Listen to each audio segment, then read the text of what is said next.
and welcome back. Today we're taking a look at the Lee Shaver muzzle loading Soule sight as fitted to this Pedersoli Whitworth rifle. Now what's so different about the Lee Shaver sight? Well, the Lee Shaver sight differs from other Soule sights in that the arrangement of the base here is different. The base of the sight is not horizontal, but it's laid over. Let's compare it with this this other Soule sight that I have here. Here you can see it's vertical at the bottom. This is the bracket. This is the Soule adjustment area, and on this sight it's laid over. This is the bracket. This is the Soule adjustment. So you can see there's quite a difference, and what that gives us is it brings the sight down lower and it gives us more adjustment in this area here, and also enables us to have a lower front sight. As you can see, this has still got the horrible Frankenstein type sights on there temporarily. But anyway, let's get that out of the way. Now then, I have mounted this sight on a Pedersoli Whitworth base for the time being. I'll see how it goes, but I already had this, so I thought I might as well use it. I used an existing threaded hole in the back of the sight with a Pedersoli metric screw. And on the front here, I had to drill and tap this to use the Lee Shaver screw, which is 1032, by the way. Not a fancy gunsmithing thread form, but a fairly common thread form. So 1032, not too hard. Also on the screw here, you have the Detent Spring, and you can adjust the angle of the staff relative to the bore of the barrel by drifting the screw, by slacking off the screw and drifting the spring backwards and forwards. You just tap it very lightly with a brass drift or something like that. You just drift it down, punch, whatever you want to call it. Get it in the position you want, obviously 90 degrees to the back axis of the barrel. Crank it up. There's a nice flat area here, so if you drop a torpedo level on here, you can level the barrel with the world, and then put your torpedo level on this edge here and make it plumb with the world. Rough and ready, but I think it's good enough for what we want to do with it. Obviously, if you're shooting very long distances, then you can angle the sight forward just a tad, like 2 or 3 degrees or something like that. Okay. An alternative method of mounting this would be a sight mounting block like this. I discussed this with Lee Shaver on the telephone, and he mentioned this, and I purchased it from him. It's not listed on his website, but you can have a chat with him. I'm sure he'll be pleased to help me. He's a good guy to talk to on the phone. You'll notice this has dimples in it, which would be to hold the epoxy or acroglass or whatever you want to use. Obviously you'd have to inlet the stock, the wrist of the stock here, to be able to sink this in, and you would gain a little bit. You'd gain 0.2 of an inch. That the thickness of this is 0.2, so you would gain that, and your sight would come down a bit. At the moment, I'm going to try and make this work because I don't really want to get into any serious wood butchery here. Don't want to change the rifle any more than I have to.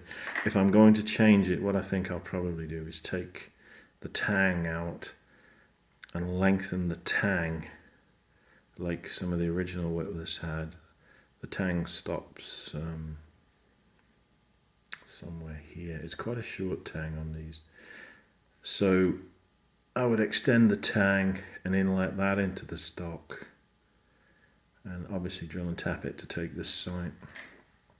But that's quite a serious modification, and I really don't want to do it at the moment. I want to use this and see if I can find a front sight razor that will do the job.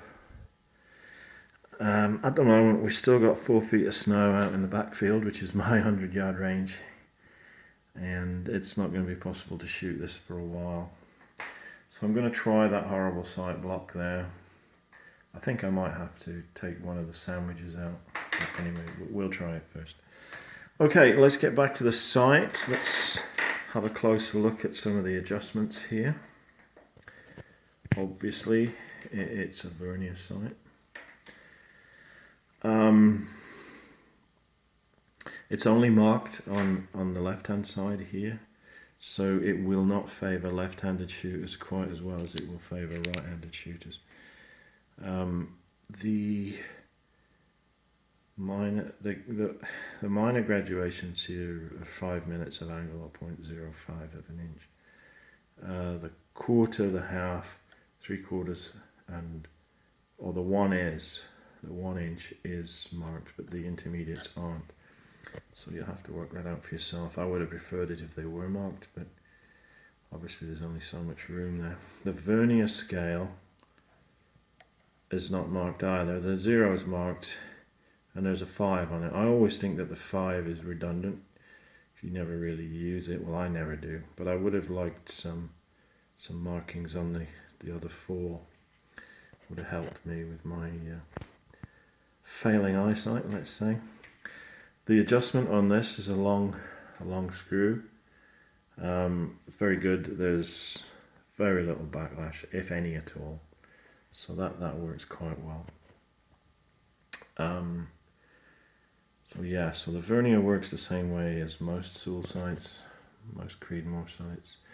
Nice touch on top here. And here we have it's further marked here. And half a turn is 1 minute of angle. So you don't really have to look at that, you just look at the top if you remember where you are. So that gives it another minute of angle. If we look down here, it has indeed moved 2. It's on the second line there. Okay, so that's good. It has a Hadley eye cup, and the adjustment for changing the aperture, excuse me, let's get round here. Adjustment for changing the aperture is in exactly the right spot for me. If you don't like it there, there's a shim on the back. I don't know whether it's plastic or fibre or whatever, but you can change the thickness of that shim to get the adjustment wheel wherever you want it, either on the top, this side, or the bottom. Okay, so let's go to the bottom and we'll look at the windage adjustments. Okay, so we have a scale here,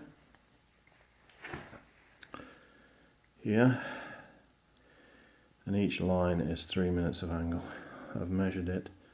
It's 0.24 of an inch from there to there, and there's 8 lines. So yeah, so 0.24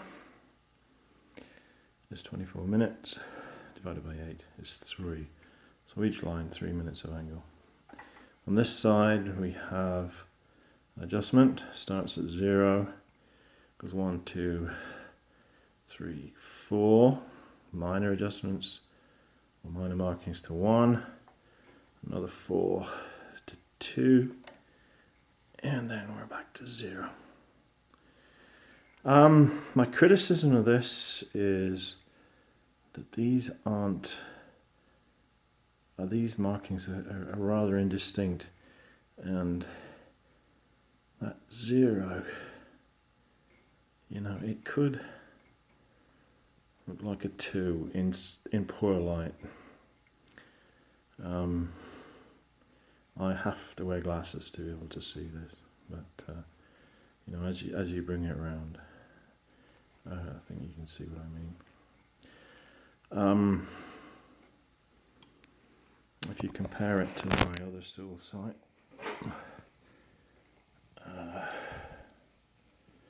put them side by side, I think you can see,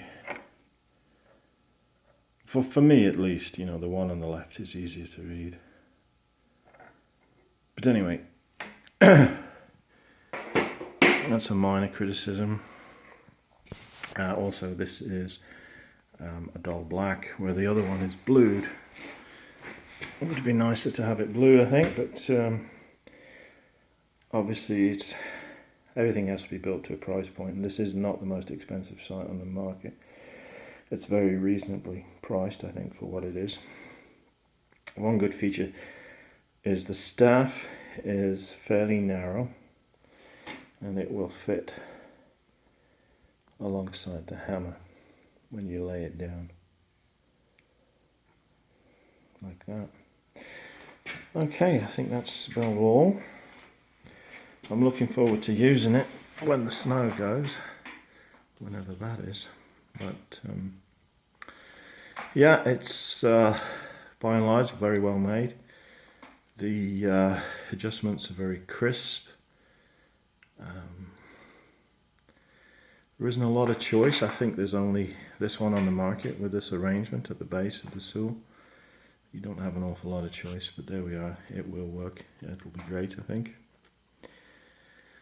I think that's all I've got to say about it. So if you're wondering about fitting one of these, what one of these looks like, how it works, this video was for you.